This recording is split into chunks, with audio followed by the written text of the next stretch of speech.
Olá a todos, sejam muito bem-vindos ao canal do Casal Brodbeck. Este é mais um episódio do Curto e Grosso, o programa semanal às quartas-feiras, com perguntas e respostas. O meu nome é Rafael Vitola Brodbeck. Se vocês estão aqui nesse vídeo, o algoritmo do YouTube recomendou para que vocês o assistam, provavelmente porque vocês gostam desses assuntos envolvendo a fé cristã, a fé católica, a igreja, a história, teologia, doutrina, catequese, formação familiar, formação humana, ou então porque vocês já se inscreveram neste canal, estão acostumados a ver os vídeos, ativaram as notificações.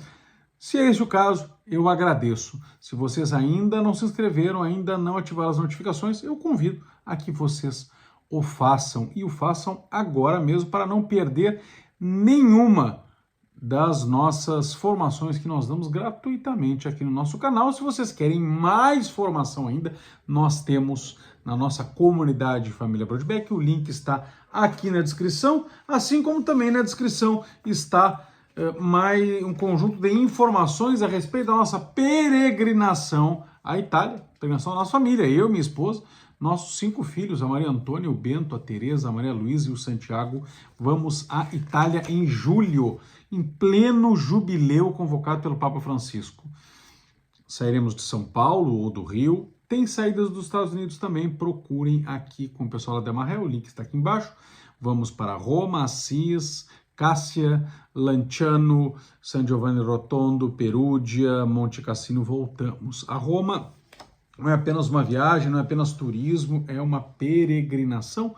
Mais informações a respeito desta viagem de oração, uma oração com os pés, como eu costumo dizer, de 18 a 28 de julho de 2025, vocês encontram com a Demarré Tours. Entre em contato com eles e perguntem: eu quero saber como fazer para peregrinar com a família Brodbeck. O link do WhatsApp deles está aqui na descrição. E como você sabe, o nosso Curto e Grosso apresenta perguntas que os nossos internautas, ou no Instagram, ou aqueles que têm aventura de ter o meu WhatsApp também, ou mesmo aqui nos comentários do YouTube, fazem. E algumas delas hoje nós vamos tentar responder, certo? Fiquem aqui conosco, fiquem até o final do vídeo, comentem, façam suas perguntas, quem sabe eu não respondo uma pergunta de vocês num próximo vídeo. Curtam também este vídeo, compartilhem com os amigos e se inscrevam e ativem as notificações. A primeira pergunta é: quais as melhores traduções da Bíblia? Bem, esta pergunta, meus caros, né, meu caro consulente e meus caros internautas, aqui seguidores do nosso canal, ela requer, para que ela seja bem completa, teologicamente precisa, um certo conhecimento de exegese, de teologia bíblica, um pouco de teologia dogmática, alguma coisa sobre manuscritologia, notadamente do Novo Testamento, alguma análise das línguas originais, dos processos de tradução. Isso daria não somente uma aula e não uma resposta aqui no nosso programa, que é para ser curto e grosso. Nem sempre eu consigo ser curto, mas muitas vezes, pelo menos grosso, eu consigo, mantendo assim a minha tradição mais do Rio Grande do Sul, que não é grosso, é firme, né? Eu sou enfático.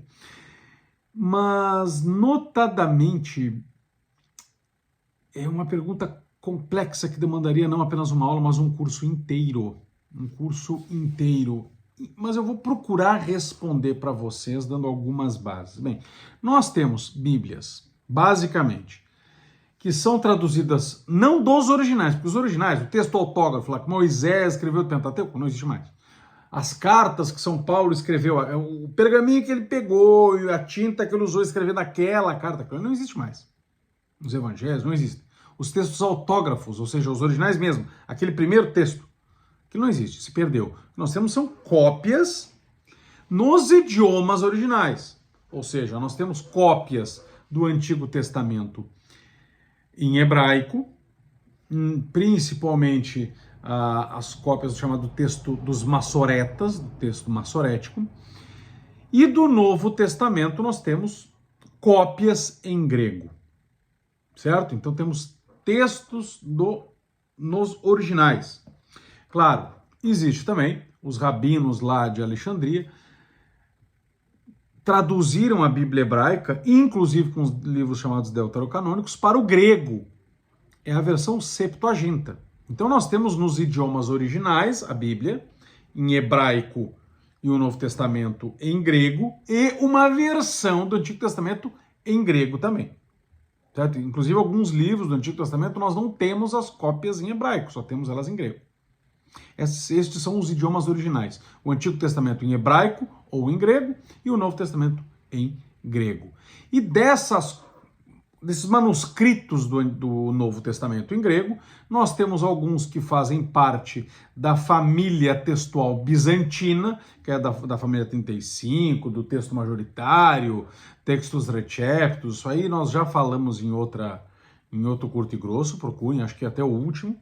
Tá? E temos do chamado texto crítico, que são manuscritos minoritários, menos quantidade, menos cópias, né? Códices como alexandrino, né? Sinaítico, enfim, mais minoritários, mas mais antigos. Isso de um lado. Bíblias, então, traduzidas a partir não dos manuscritos originais, mas dos idiomas originais, que nós temos manuscritos que são cópias deles.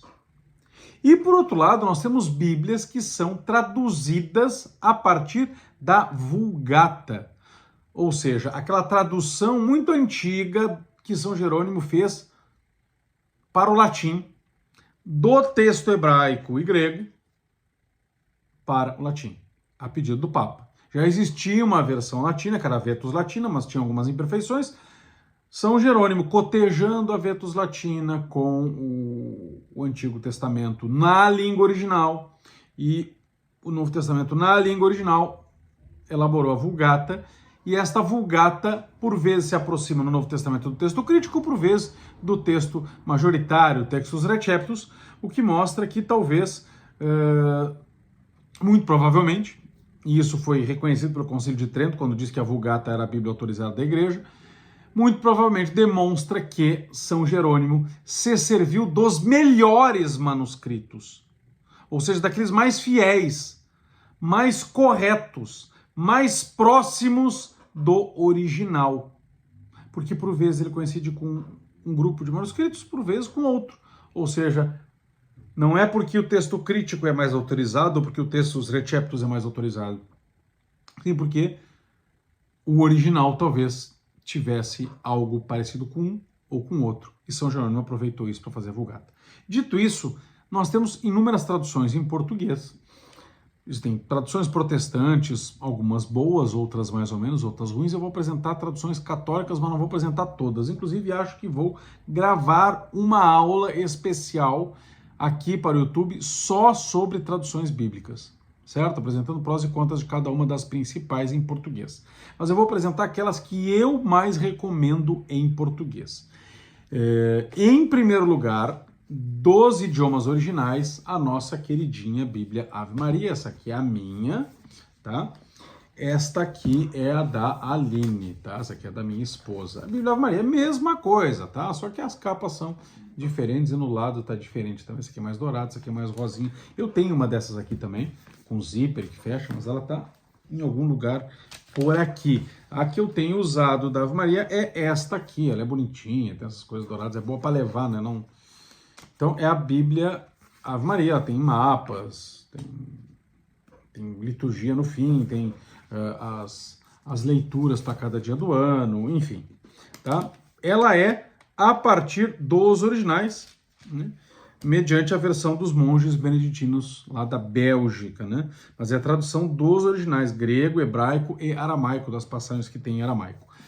É uma Bíblia com uma linguagem muito sacra, tá? Uma linguagem sacra, não tem aquela linguagem seca, por exemplo, da Bíblia de Jerusalém, que eu acho muito seca, mas também não tem uma linguagem muito popularesca, como Bíblia na linguagem de hoje, Bíblia edição pastoral, não. Ela consegue ser sacra, mas ao mesmo tempo simples.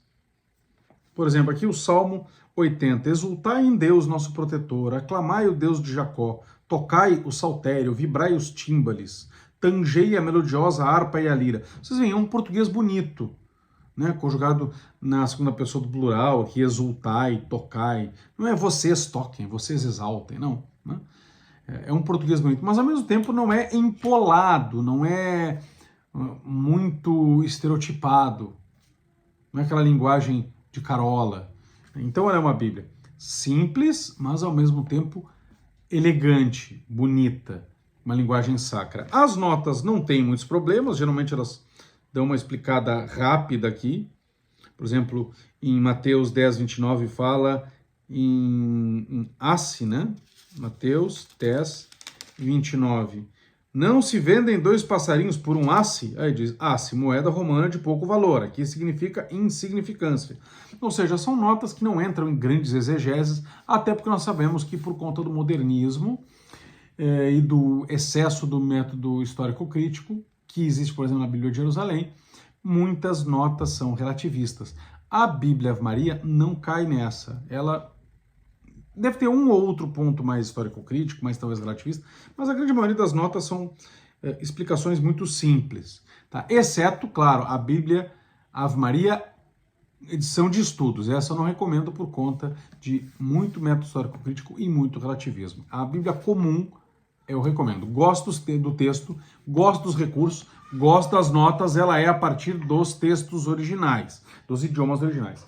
E outra Bíblia que eu gosto muito, ainda nos idiomas originais, nós temos a versão do padre, não está aqui comigo, tá, só um pouquinho, está sim, só um pouquinho, vou apresentar 3 Bíblias para vocês. Então. Ela está aqui, pronto, junto com as minhas outras Bíblias, está do lado de uma Bíblia em alemão, tradução do Lutero. Esta aqui é a Bíblia do Padre Mato Soares, edição de 1956, versão segundo os textos originais, publicada pela Eclese. Nós temos esta e a Ave Maria lá na Livraria Brodbeck. Eu gosto dessa Bíblia também porque ela tem aquele estilo do Padre Mato Soares, mas ao mesmo tempo ele usa os textos originais. Contudo, então as notas são boas também, é uma Bíblia muito, muito interessante. É uma edição bonita, capa dura, né, cartonada. Eu confesso que eu não gosto muito de Bíblias capa dura. Quem gosta, beleza, tá aqui uma boa recomendação. Eu não gosto muito, tá?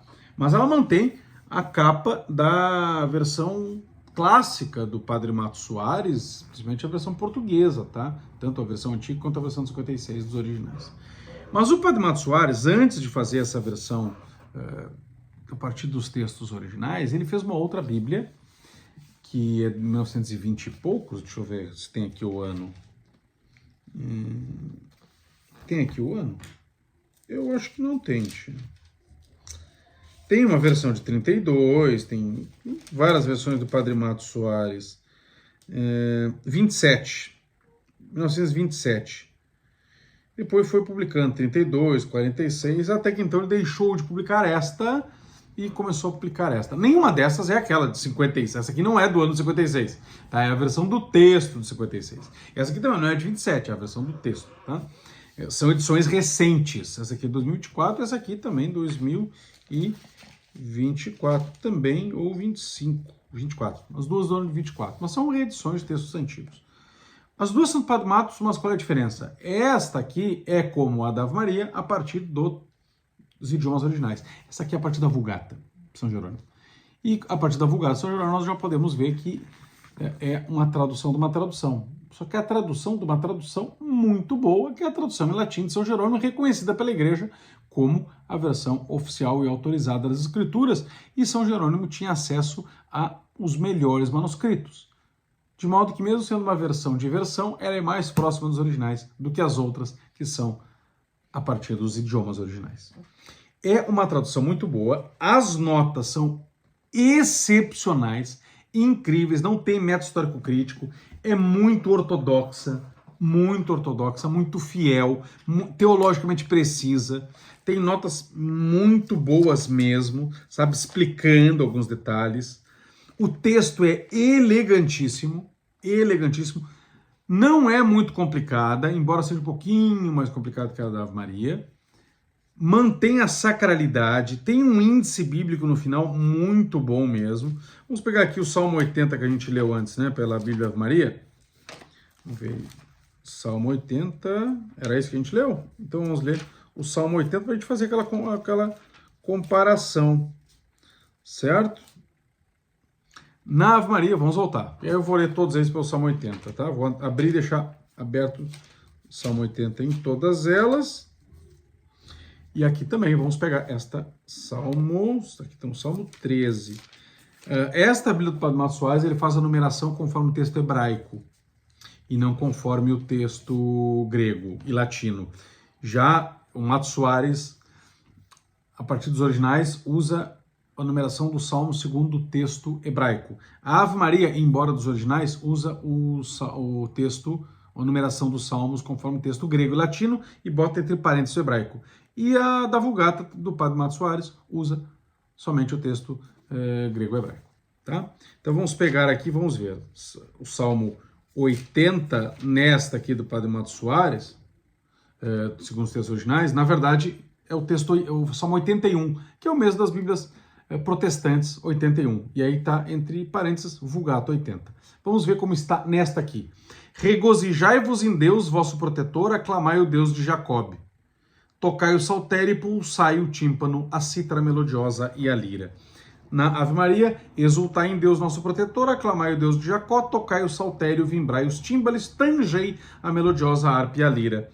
E aqui, da Vulgata, regozijai-vos, também que nem aqui, né, no outro, regozijai-vos, mas em vez de regozijai-vos em Deus, vosso protetor, diz regozijai-vos louvando a Deus, nosso protetor. Cantai com alegria, em vez de aclamar o Deus de Jacó, cantai com alegria, em honra do Deus de Jacó. Entoai um salmo, tocai os tímbales, o saltério harmonioso com a cítara. Não tem muita distinção e nós vemos que as três são traduções com um português muito bonito, muito elegante, e mantém uma linguagem sacra. Então, se eu puder recomendar, essas três Bíblias, tá? Se eu puder recomendar, são essas três Bíblias, são as melhores traduções que nós temos em português hoje. Segunda questão, Catecismo da Igreja Católica versus Catecismo Romano, quais as diferenças? E eu trouxe aqui, certo? Trouxe aqui. O Catecismo da Igreja Católica, os dois são da Igreja Católica, ou seja, os dois são catecismos católicos, os dois são catecismos publicados pela Igreja Católica, os dois são catecismos oficiais que trazem a doutrina da Igreja Católica. Mas nós temos um catecismo que o nome dele é Catecismo da Igreja Católica. Essa aqui é uma versão mais antiga que eu tenho, tá? Catecismo da Igreja Católica, publicado em 1992, essa minha edição é de 2003, eu tenho de 92 também, tá? Foi aprovado pelo Papa João Paulo II. E quando nós falamos de catecismo romano, não quer dizer que ele não seja da Igreja Católica também, ele é da Igreja Católica, mas o nome dele não é Catecismo da Igreja Católica. O nome dele é Catecismo Romano, ou Catecismo dos Párocos, ou Catecismo de Trento, tá? Que é este aqui. Essa é uma das edições, existem outras, eu tenho lá na Fazenda, eu tenho uma outra edição, e essa aqui é a edição que eu mais gosto, tá? Que é a edição da Castela, edição da Castela do ano de 2020, mas claro, ele não é um catecismo do ano de 2020, né? Essa tradução, esse prefácio de 2015, mas o catecismo mesmo, né? Essa é uma tradução do Frei Leopoldo Pires, que é franciscano, reordenada pelo padre José Maria Mestre Roque, que é da Fraternidade São Pio X, né? Esta edição aqui é a edição a partir de uma introdução de 1905 de São Pio X, mas ele é da época do Concílio de Trento, certo? Ele é da época do Concílio de Trento, promulgado por São Pio V. Qual é a diferença? Por que tem um catecismo romano e um catecismo da Igreja Católica? Em primeiro lugar, nós temos outros catecismos também, que também são oficiais. O primeiro e o segundo catecismo da doutrina cristã, o terceiro catecismo da doutrina cristã, também chamado de Catecismo de São Pio X. Aliás, existem dois catecismos de São Pio X, um dia a gente pode fazer um vídeo sobre isso. Existe o compêndio do Catecismo da Igreja Católica. Ou seja, textos catequéticos existem. Textos catequéticos que, aliás, se baseiam na Didaquê, né? Primeiro grande catecismo lá da época dos apóstolos, da pós-apostólica, e que essa reunião de doutrina exposta num livro só, Quem começou mesmo foi Lutero. Lutero, como um catecismo mais universal, né? Na época da Reforma, fez o catecismo maior e o catecismo menor. Depois, os calvinistas fizeram a mesma coisa lá na Assembleia de Westminster, perdão, na Inglaterra. Um catecismo maior e um catecismo menor, junto com a confissão de fé. Trento, né, mandou fazer um catecismo. Mandou fazer um missal, um breviário e também um catecismo, também chamado catecismo romano. Esse como missal é romano, o breviário é romano, o pontifical é romano, o ritual também é romano, o catecismo é romano também. Qual é a diferença prática entre eles? Por que a igreja tem dois catecismos grandes? Esse aqui é atualmente em uso, por quê? Porque ele é o catecismo mais recente. Ele não revoga este. Como este também não é melhor que este ou este melhor. Eles são catecismos diferentes. Tá? Hoje a igreja mais cita este porque é o mais atualizado. Mas a doutrina é a mesma. O que diferencia? Bem, o público para o qual foi destinado originalmente. O catecismo romano, para o público lá de 1500 e pouco. O catecismo da Igreja Católica, para o público lá de 1900 e pouco. 1990 e poucos. São públicos diferentes. O catecismo da Igreja Católica parte do pressuposto de uma sociedade já pós-cristã, secularizada, que alguns não acreditam em Deus e, portanto, ela tem que iniciar lá sobre o problema de Deus, né? Problema de Deus. Então, o homem é capaz de Deus é o primeiro capítulo. O desejo de Deus está escrito no coração do homem. O catecismo romano não fala nisso. Por quê? Porque é um absurdo para o homem da época do catecismo romano não acreditar em Deus. Primeiro que o grande problema da época do catecismo romano era o protestantismo, que continuava cristão. Eles sabiam, protestante acredita em Cristo, na morte de Cristo, na ressurreição de Cristo, acredita que Cristo instituiu uma igreja, embora tenha concepção errada da igreja, acredita que tem sacramentos, embora tenha concepção errada dos sacramentos, acredita em Deus, não precisa partir, existe Deus, as provas de Deus são essas. Mas São Tomás falou, sim, mas São Tomás fez uma suma teológica completa, ele precisava partir do início, dos fundamentos. O catecismo romano parte do pressuposto de que ele está dialogando com uma sociedade para quem não crer em Deus é absurdo, então ele não se preocupa com isso. Já o catecismo da Igreja Católica parte desse pressuposto. Ele fala com uma outra sociedade. A linguagem também é diferente porque os compositores dele eram outros. O grande problema detectado era o protestantismo. Hoje é o quê? O secularismo. De modo que numa sociedade, por exemplo, no Brasil, hoje mais urbanizada, hoje mais dependente daquele pensamento moderno, nos últimos 15 anos aconteceu isso na sociedade brasileira. Uma excessiva urbanização, de pensamento, de mentalidade, de aburguesamento, nós vemos mentalidade liberal, nós vemos globalismo, nós vemos relativismo, nós vemos crescer aí, por exemplo, os movimentos veganistas, LGBT, as pessoas não querem mais ter filhos, então é uma mentalidade muito parecida com essa Europa secularizada para quem o catecismo da Igreja Católica fala, porque ele vai se preocupar com esses problemas. Ele vai falar de LGBT, ele vai falar da preocupação com os animais excessiva, ele vai falar que não é problema comer carne, ele vai falar que o homem é capaz de Deus, que Deus existe, que se pode provar. E claro, também vai mostrar os erros do protestantismo, mas ele vai se preocupar mais com esses erros. Agora, em alguns recônditos do Brasil, ou até uns 20 anos atrás, quase todo o Brasil, era muito mais rural para quem não acreditar em Deus era um absurdo. E se dividia mais entre quem acreditava em Deus praticando uma fé ou praticando outra, geralmente igrejas protestantes, ou até mesmo uma mistura de superstições.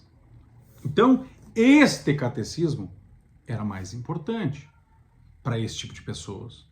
Por quê? Porque vai atacar justamente os pontos levantados pelas igrejas protestantes, muitas vezes. Certo? Então, ele é mais importante. E outra coisa, não existia fecundação artificial, não se usava métodos anticoncepcionais, se usava eram métodos que todo mundo já via como pecado, não precisava, se cita, como a teologia moral sempre citou, né, métodos que impedem a gravidez. Mas não é algo que o catecismo se detenha, porque não é um problema. A maioria da sociedade sabe que se casa, tem relação sexual, tem filhos, ponto. É para isso que serve. Não está em jogo. Agora, hoje está em jogo. As pessoas, normalmente, inclusive católicos, usam camisinha, anticoncepcional, DIU e o que for. Hoje é uma defesa política muito grande do aborto. Então esses temas não são abordados aqui. Se são abordados assim de uma maneira muito rápida, por exemplo, quando se fala em não matar, bem, não se pode abortar. Ponto. Agora aqui se detém, se mostra. Por quê? Porque é um problema hoje. Então qual é a diferença? Diferença de linguagem, diferença de público, diferença de finalidade, diferença de modo de exposição da doutrina, mas a doutrina é a mesma. De modo que eu, pessoalmente, e com os meus filhos aqui e com os meus alunos, eu uso os dois a depender do tema que eu preciso dar mais ênfase.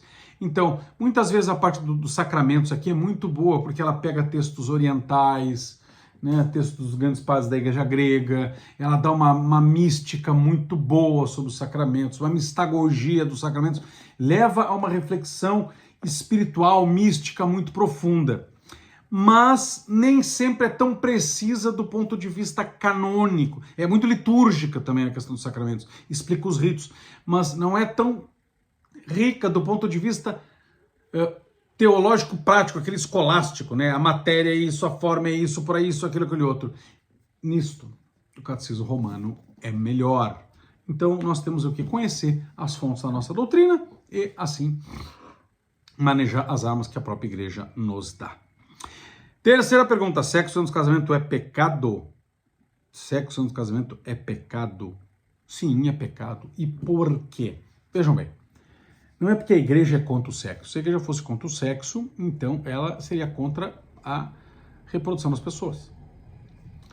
Ah, então a igreja é a favor do sexo só para reprodução? Não, isso aí é dizer que a igreja é a favor da alimentação apenas para a nutrição e a pessoa não pode sentir nenhum prazer na comida. De modo que se ela gostar, que lasanha gostosa, oh, que carreteiro gostoso, que maravilha esse churrasco, a pessoa teria que se confessar. Tá? A igreja não é contra o sexo, não é contra o prazer. Só que, assim como a comida naturalmente leva à nutrição, de modo que se a pessoa come e vomita propositadamente para comer de novo, ela só está buscando o prazer e não a nutrição. Da mesma forma, quando a pessoa busca o sexo apenas para o prazer, impedindo o fim natural dele, que é estar aberto a uma eventual concepção, ela também está pecando porque está desvirtuando do ethos da relação sexual, da finalidade da relação sexual, da natureza das coisas. Não é simplesmente porque a igreja proibiu ou porque Deus estabeleceu por um capricho. É a própria lógica das coisas, certo? A própria lógica das coisas, do funcionamento das coisas. Ora, então nós vemos que do sexo, naturalmente, há a possibilidade de haver filhos. E os filhos têm direito a um lar. Eu não saio fazendo sexo com as pessoas, e as mulheres ficam grávidas, têm os seus filhos, e bem, ele tem um pai que nunca vê ele, mas também ele é um pai que tem filho com outro, assim como se fossem bichos. Ah, mas os animais têm, sim, por isso eles são animais. Eles não têm essa afeição a um pai e à mãe. Eles têm uma afeição à mãe enquanto a mãe está ali dando de mamar, dando de nutrir, como parte do bando, mas depois eles crescem, eles têm relação sexual com a mãe, inclusive. Não, os animais têm isso. Por quê? Porque eles não têm essa afeição, esse reconhecimento. Bem, eu sou um indivíduo, leão, cachorro, zebra, elefante, e aquela ali é minha mãe. Você pode até ter uma ligação especial, olha, aquela ali tem alguma coisa especial, mas eles não sabem o que é, não sabem como definir. Eles não têm essa consciência, não têm nem autoconsciência, quanto mais consciência do outro. Nós temos. Então, o normal é que o filho tem um pai, tem uma mãe. Ah, mas tem o caso do pai que abandonou e mesmo assim a criança nasceu. Sim, óbvio. Mas o que é o normal? O que é o mais correto? O que é o melhor, inclusive, para a cabeça da criança? É que ela nasça num lar. Ela nasce num lar. Ah, mas então é fruto do estupro, pode abortar. Não estou dizendo isso. Estou dizendo que o normal é esse. O normal é esse, é o natural. Certo? Tem relação com a mulher, tem um filho, tem outro filho, tem vários filhos, enfim. E aí eu crio eles dentro desse ambiente. Ora, um namorado, antes do casamento, ele não tem este lar. Ele não tem este lar. Ah, mas ele tem um compromisso com a namorada. Bem, tem um compromisso a ponto de não mais separar-se dela e ter a vida inteira uma comunhão de vida de amor. É isso? Bem, se ele quer uma comunhão de vida de amor, então que ele case. Não, mas ele não pode casar ainda porque ele não tem condições. Bem, então não tem condições, como é que tem condição de ter filho? Certo? Não, mas não é que ele não tem condições, ele não tem condições só de ter filho, mas ele tem condições de transar. Ah, então ele só quer a laranja para chupar ali, o bagaço depois jogar fora. Ele só quer comer, vomitar para comer de novo só pelo prazer. Então não é pelo amor à mulher, à namorada, é para o seu próprio prazer, é isso? É isso que a igreja é contra, é isso que Deus é contra, é usar o outro. E nós só vamos ter um sexo sem usar o outro quando nós temos compromisso com o outro. E quando é que eu vou ter compromisso com o outro? Quando eu digo para ele que eu recebo o outro com o meu cônjuge, para amar e ser fiel, para respeitar, na alegria e na tristeza, na saúde e na doença, por todos os dias da minha vida. Se eu não sou capaz de dizer que quero amar, respeitar, ser fiel, na alegria, na tristeza, na saúde e na doença, por todos os dias da minha vida, eu não tenho condições de me entregar sexualmente a essa pessoa.